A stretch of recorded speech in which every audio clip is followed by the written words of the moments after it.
I'm Insomniac, and this is Kilenso Ethiopia from Slate Coffee Roasters.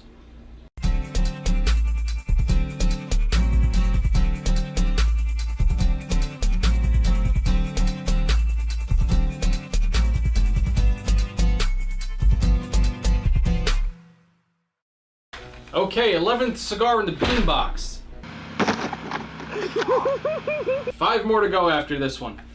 This one is from Slate Coffee Roasters, and the description on the bag says, "Strawberry fields forever." Here we go with more corny description writing. Can't wait to read the rest of this. Wow, sarcasm. That's original. Opening a bag of this Kilenso is like setting off a strawberry bomb. This cup is sweet like a confection with an irresistible aroma and a vibrant berry flavor that lingers on your tongue. One of our absolute favorites. Well, I'll be the judge of that. I don't care! Now this is apparently a light roast based on their scale.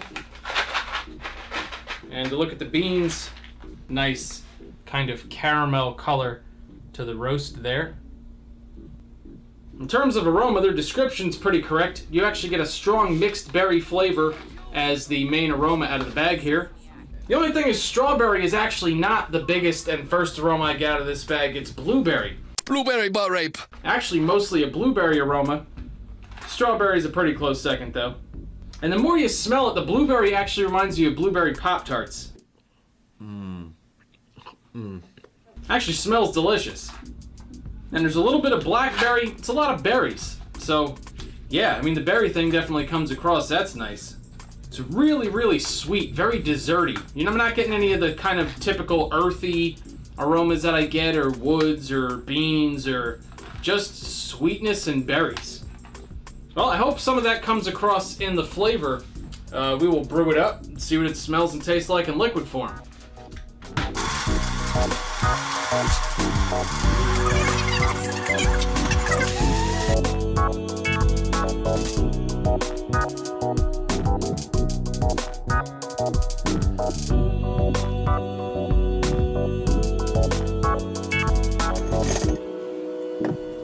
Alright, so we have some of this Kilenso Ethiopia brewed up. Let's see what it smells like. It smells like Milano chocolate raspberry cookies. You know the Pepperidge Farm ones you get in the white bag? That's exactly what it smells like. I don't even have to drink it. I love it. Done.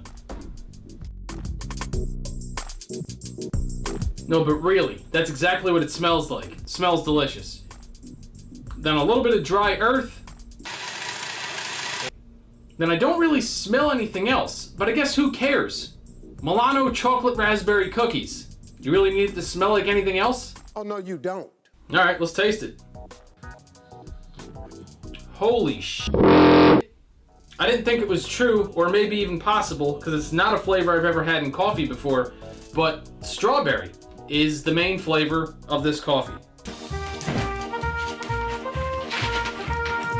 Not like a little background flavor, like, oh, my brain's kind of tricking me into it. It tastes like warm strawberry. That's your first flavor, so that's pretty fantastic. The next flavor actually reminds me of dark chocolate covered dried raspberries. And why I can be that specific is because I actually like to eat those from time to time.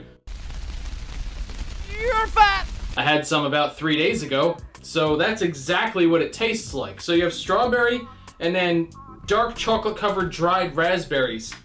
I'm not really sure what's going on in this cup. It's not like any other coffee I've had. Those are some delicious flavors though. Then you get some earthy cocoa notes. All of those are actually fairly even too. The strawberry's definitely number one, but then that chocolate raspberry thing is pretty close after that, and the natural kind of earthy cocoa notes are very close under that. So it's a big mix of those flavors, which is delicious. And then your after note, here's the really interesting thing, but I actually think it's the perfect tie-up for all of those flavors I just described. Your finish is really silky smooth, no bitterness whatsoever, just has a really good, smooth, silky mouthfeel to it. But it also doesn't have an aftertaste like coffee. The after note actually reminds you of and kind of leaves a taste in your mouth like berry tea. Ridiculous.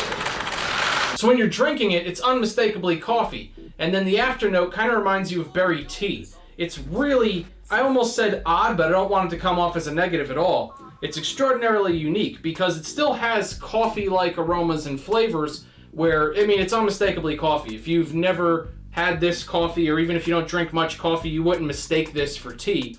You would definitely think it's coffee, but it has just these really great, smooth, silky, more tea-like flavors and aromas than a coffee, or than I'm used to, or than anybody's used to. This is really unique. So like I said, no bitterness, silky mouthfeel. Body is excellent. It's not too much. Like if I had to rate it on a scale from 1 to 10, body is like I'd say a 7. But I don't mean that as a negative at all. I mean it's basically enough that you kind of have this full, rich mouthfeel, but without it being so heavy or so thick that it feels like you're drinking mud.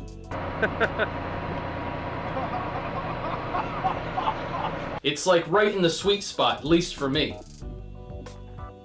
I'm honestly really impressed with this. I've never heard of this coffee. Wherever it is, there it is. I've never heard of this, but damn, it's delicious. If you like those kinds of flavors, if you like a darker, earthier, kind of roasted, smoky, whatever, you know, your palate is, if that's the kind of coffee you like, then this would not be the highest rated coffee for you. But if you like something that's bright and interesting, even has almost a borderline sweetness to it, because keep in mind, as I've said in 1,000 other reviews, I drink all these coffees black, obviously, to review them. This is not a coffee that you need to add sugar to or anything like that. It's just bright and brilliant and wonderful on its own. If you like those kinds of flavors, which I do, this coffee is pretty exceptional.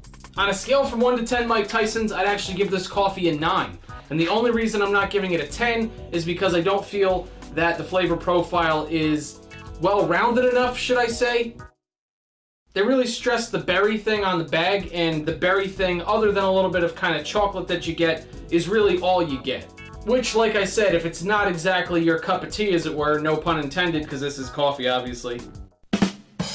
But if it's not exactly what you like, then you automatically will not like this coffee. That's the only reason why I wouldn't give this a perfect score based on my palate and what I enjoy.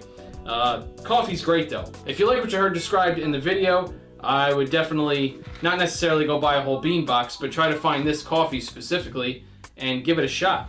If you've had it, leave a comment in the video description. Definitely tell me about your experience with it. If you have coffee you want to send in to be reviewed here, email me at shouldidrinkthis@gmail.com and I'll tell you where to send it. Of course, I have a pretty large backlog of coffees, about 3 of which I'm looking at on this table, and a whole cabinet full out there after the next 5 coffees I have to do in here. So that was a long version of, I guess, don't be in a rush to send in coffees, and if you do, you'll probably see the review in about 3 months. But anyway, if you want to send them in, that was the email address. And of course, I could use the support over at Patreon, link at the top of the video description.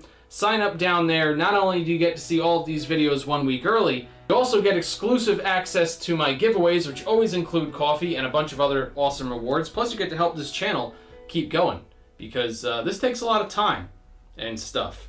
Of course, the enjoyable part is drinking the coffee, but I do that without making these videos, so you know what I'm saying. Sign up at Patreon. I'll see you all at the next one.